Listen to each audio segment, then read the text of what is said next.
Ayan, dito kami sa bayan ngayon. Mayroong kasama. Bel.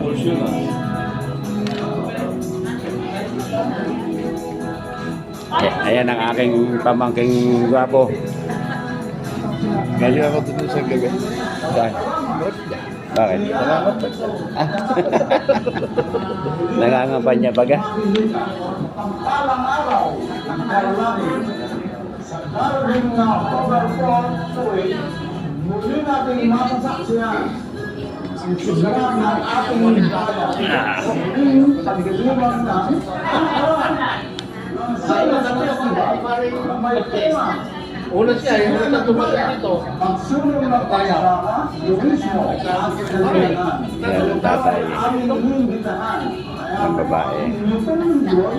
Mayor Elmo Picapurnita ay inimbitahan kayo upang mag-isa sa muling pagbabalik ng nakalang Lanzones Festival.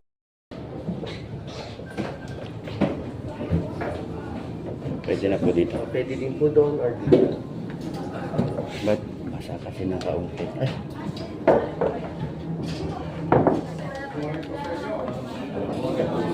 Good morning po, Mayor. Apat pa.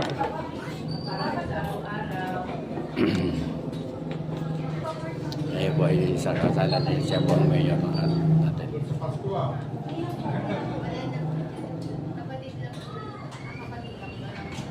Saan po kayo galing yan?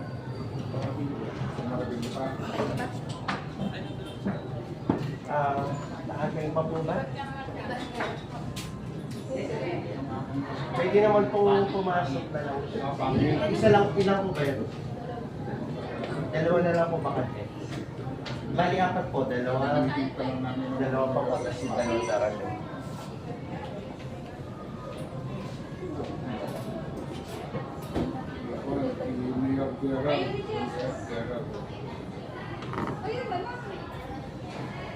Bakit i-bilis ka lang?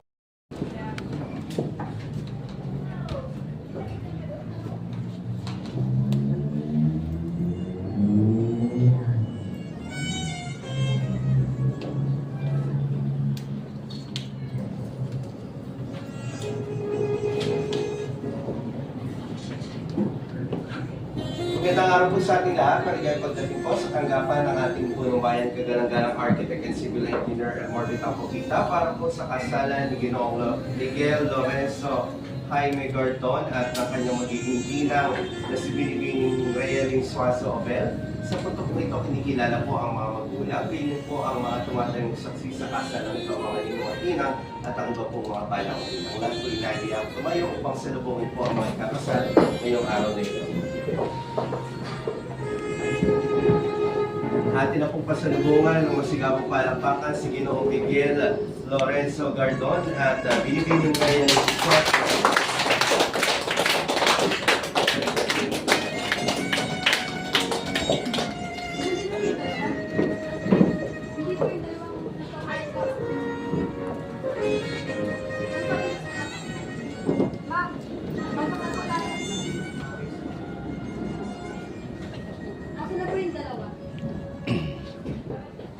Manatiling pagkakataya para po sa ating panalangin. Nilagay po natin ang ating presensya sa atin. Panginoon, ngayong araw po ito, kung lumalapit, pupuri at pupugay sa dakilang pangalan ng Jesus, nilalapit po namin sa inyo ang selebrasyon ng pagtataling puso at pag-isang dibdib ni Ginoong Miguel Lorenzo Gardon at ang kanyang magiging ginang na si Realing Panginoon. Nawa po kayo po maging sentro ng kanilang pagsasama, ganyan po katagumpayan nito, Panginoon. Ang hinihiling din po namin ang kaligtasan ng bawat isang narito, Panginoon. Ganyan po, paghingi ng kapatawaran sa lahat ng aming mga nagawang kasalanan, Panginoon. Salamat po sa lahat ng mga biyaya na bumula sa inyo, Panginoon. Ang lahat po ito'y tinataas namin sa Panginoong pangalan ng Jesus. Amen. Maaari na po tayo magsipo. At para po sa civil engineer, Elmore Vitangogita. Magandang araw po sa inyong lahat. Good morning po. Natitipon po tayo upang saksiyan ang isa sa mga di malilimutang pangyayari sa buhay ng bawat individual. Ang simula sa pagharap ng panibagong yugto ng buhay, ang pagpapakasal o pagkataling puso. Paalalaman ko sa bawat isang naririto, lalo sa higit sa ikinakasal, na walang diborsyo dito sa Pilipinas. Diba? Kaya bago tayo magpatuloy, nais natin kumpirmahin sa bawat partidong naririto kung buo namin yung desisyon upang magpatuloy ang seremonya ng kasal. Makisagot po. Patuloy na po. Kung sa ganyan, dadako na tayo sa pagpapatuloy ng seremonya. Ano ang pangunahing dahilan ng inyong pagpapakasal?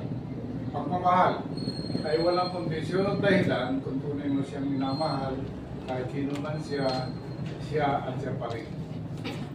Tiwala ay isang simpleng salita, mahirap ibalik pag nasira, kaya sana ingatan ninyo matutong magpahalaga sa isa't isa. Komunikasyon. Bukod sa pagmamahal at tiwala sa isa't isa, mahalaga rin ang komunikasyon sa isang relasyon. Maliit man o malaki man gusto kung may pinag-uusapan, may iwasan ng hindi pagkakaunawaan, at anuman ang hindi pagkakaintindihan, huwag patagalin, pag-usapan at solusyonan. Kung walang komunikasyon, walang maayos na relasyon. Kung walang respeto, walang pagmamahal. Kung walang tiwala, mawawala ang rason para magpatuloy ang magandang pagsasama. Ang Panginoon, ang gawing sentro ng pagsasama, dapat kasama ang Panginoon sa pamilyang bubuoy. Hindi kung kailan nagigipit at problema, sakalang tayo matututong tumawag sa ating Panginoong Diyos.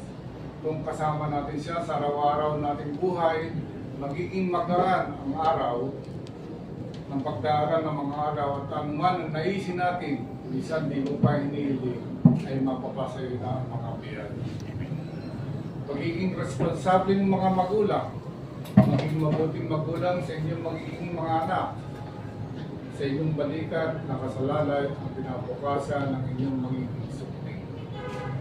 Ang kasal ay isang espesyal na kontrata sa pagitan ng isang lalaki at babae para sa isang panghabang buhay na pagsasama. Ito ay isang lifetime commitment, panghabang buhay ng paninindigan at pananagutan. Sinasabing ng kasal ay pundasyon ng pamilya at ang bawat pamilya ang pundasyon ng ating bayan at ng ating bansa. Bilang pundasyon, kailangang matatag at matibay kahit anong unos ang dumating, mananatili itong matatag. Ang mga magulang, kahit may asawa na ang mga anak, naroon pa rin ang patuloy na pagkalinga at pagtitiyak na maganda ang kalagayan ng anak at ng mga magiging apo. Ang mga ninong at ninang na siyang tumatayong pangalawang magulang ay hindi natatapos sa sandaling ito ang pagiging ninong at ninang, kundi magiging pangalawang magulang kayo na maaaring lapitan anumang oras na kailangan nila ang payo at ang patnubay. Sa puntong ito, nais kong tanungin ang mga naririto kung may tumututol ba sa kasalang ito. Pakilakas po. Wala po. Pakisalat, marami pumasok. Binibigyan po kayo ng pagkakataon ng pahayag ng inyong pagtutol at kung meron ang kasalang ito ay iikot. At kung wala naman, ay maaari na tayo magpatuloy. Papatuloy pa natin. Ngayon, pagkakataon ng mga ninong at ninang, kaya hindi ng mga magulang na magbigay ng payo at paalala sa ikinakasal. Sa punto po ito, ating po mapakinggan ang mga payo, paalala at mensahe mula po sa dumatayong saksi sa kasalang ito mula po sa hanay ng mga ninong at ninang. Magsimula po tayo sa mga ninong. Okay. Ako po ay nagpapasalamat sa oras na ito, sa malaking pagkakataon. Sabi nga, isang big privilege na kami ay kinuhang ninong. At ang paalala ko lang, sa pagkakataon, hindi may iwasan na may problema. Kung kayo galit, huwag magdidesisyon. Kinakailangan maayos ang inyong relasyon. Hindi lang para sa inyo, kundi para sa inyong anak. Dahil sabi nga, kung magdidesisyon tayo ng galit, ang magsasaper, bata. So make it sure na kung merong hindi na pagkakasunduan, na andito naman ang ninong, ang ninang, pwedeng tawagan, pwedeng puntahan, para, sabi nga kasi kapag ang ninong at ninang ay malapit sa kanyang inaanak at ang inaanak ay malapit din sa ninong, ito pa ang unang pinupuntahan kaysa sa magulang. Kaya nga sinabi nga, pangalawang magulang, dapat alam natin yung responsibilities natin bilang ninong or ninang ng ating inaanak. So, ang sa akin lang, sa inyong mag-asawa, ay iwasan ang magdesisyon ng kayo ay galit. Normal na kayo ay merong misunderstanding, pero huwag kayong magdedesisyon dahil pwede nyo pagsisihan ang maling desisyon na kayo ay magkakabiglaan. Dahil ang tao may pride, ngayon kahit alam niyang mali, dahil may pride siya, hindi niya isusuko yung pride niya. Hindi niya isusuko yung sinabi niya. Kaya sa akin, yun lamang, at hanggat maaari, huwag mag-aaway. Kung huwag magsasakitan, normal lang na magtampuhan, pero pagka nagtampuhan, huwag palilipasin ang isang araw. Kinakailangan, maaga pa lang, magkasundo na. So yun lang po.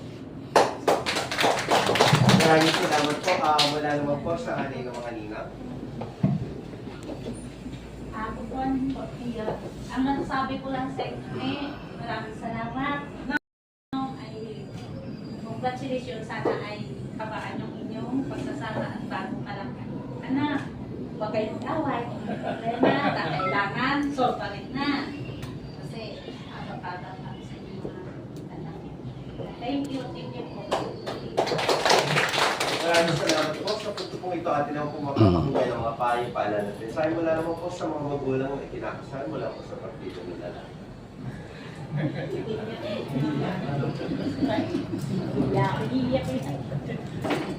Kaya pag-isa, nasa kanyang paghinga. Ay,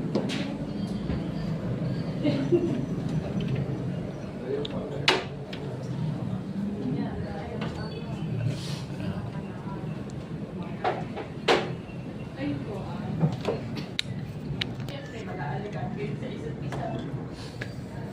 Kasi kayo na yun eh. Yung mga anak ko kayo. Mahalan siyempre. Eh, walang awal. Kasi, tatagal sa labas yung puro away lang. So, kung maayos naman. So, alagaan mo isa't isa. Alagaan mo sa isa mo.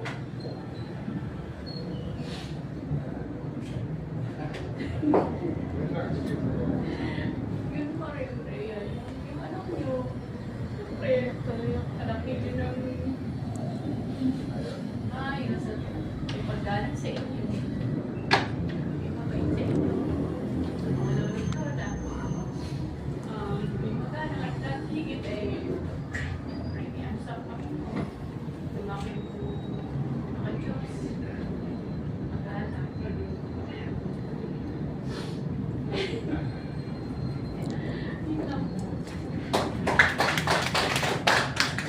wala naman po sa partido ng babae. Umaga sa inyong lahat. Salamat sa mga ninong at ninang, sa kumari ko, at ang aking mga kapatid. Masasabi ko sa inyong dalawa, sa ngayon, dito ko naman ayos. Sana yung inumpisahan hanggang magtapos, ay kayo pa rin. Kaunting problema, hindi na yung nanay at ang tatay. Hindi kayo magdadalawang isip na lumapit. Kung anong meron, ay ating pagpapasalamatan. Kung wala, ating gagawa ng paraan. At wag lamang masira ang inyong pagsasama. Ang inyong anak at magiging anak ay inyong itulad sa inyong sarili. Na kaya kayo namin pinalaki ng maayos para ang inyong anak mabigyan nyo rin ng magandang bukas at higit pa sa inyo ang ibigay nyo sa kanila. Kayo na ang bahala. Malalaki na kayo. Kung may problema, andyan ninong, ninang, nanay, tita. Okay. Salamat po. Yun po ang sasabi ko.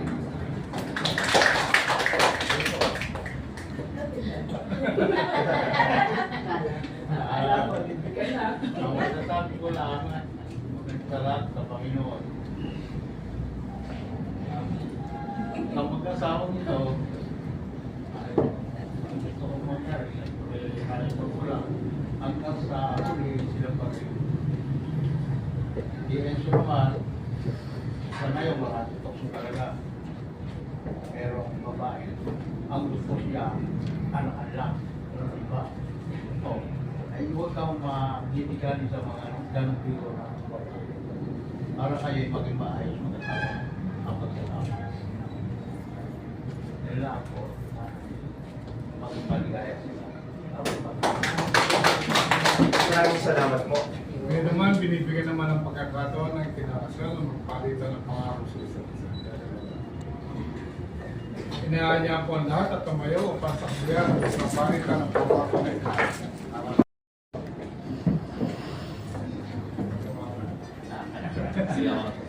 Ako kami, ako kami.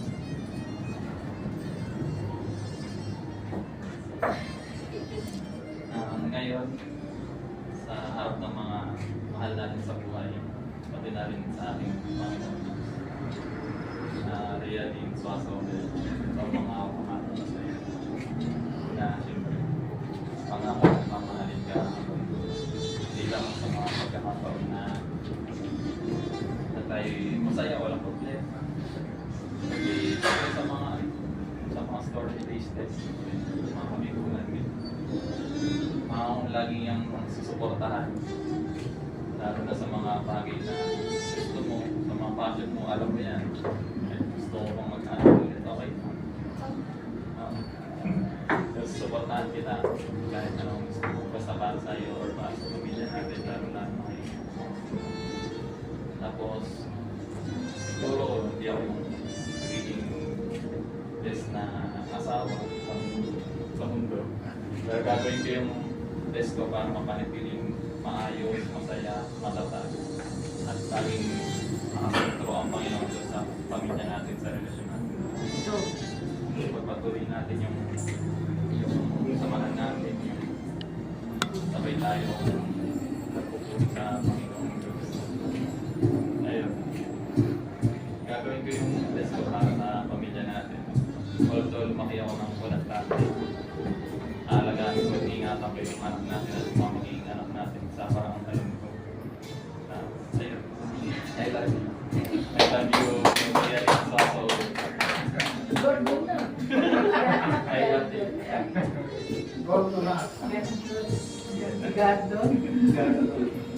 I love you and I always will. Paano naman hindi ko kahit pagpagagat na lang kayo. Ayun po, thank you po ulit sa lahat na pumunta dito, nag-google ng oras para samahan kami i-celebrate ko. Para naman sa aking awa. Ito na yun, formal na.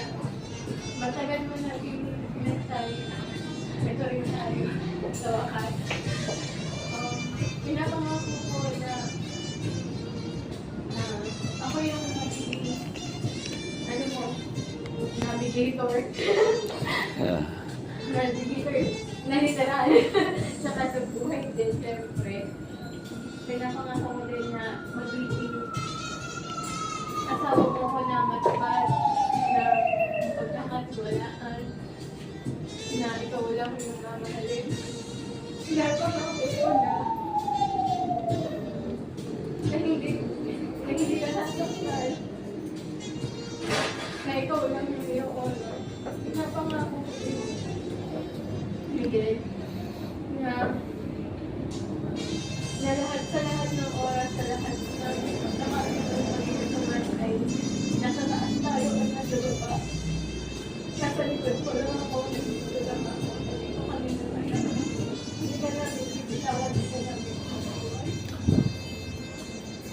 At gayon din naman, kapag ako ang nasa ibaba, ako ang nakakaanas ng masasabi ng mga bagay, yung hindi ko kaya. Sa'yo lang ako titigil, sa'yo lang ako kukuha ng lakas. Yun lang po.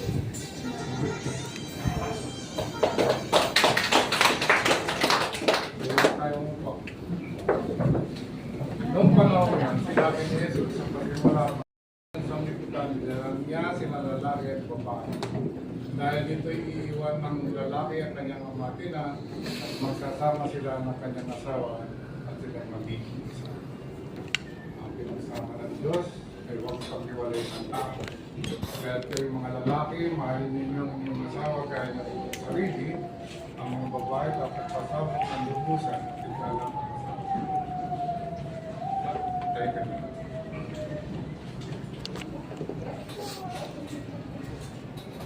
Miguel Lorenzo, tinatanggap mo ba maging kabiyak ng belief si Realin na iyong pakamamalit na pagbibig para ng habang buhay?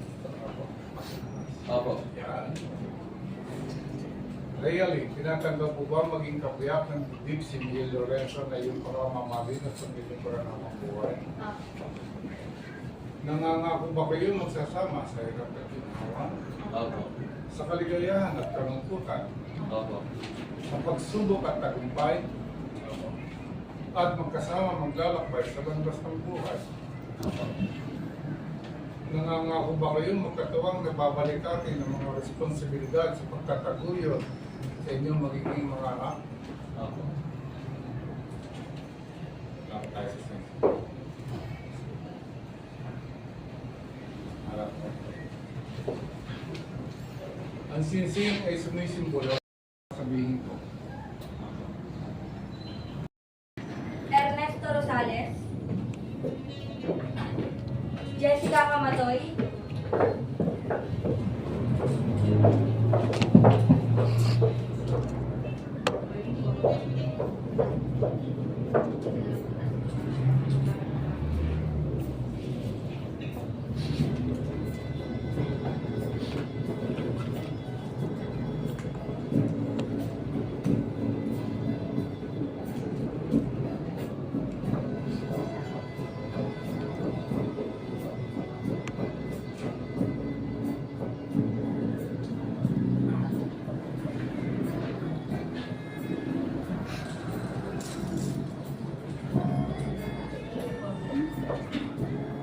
Benjamin Huerto,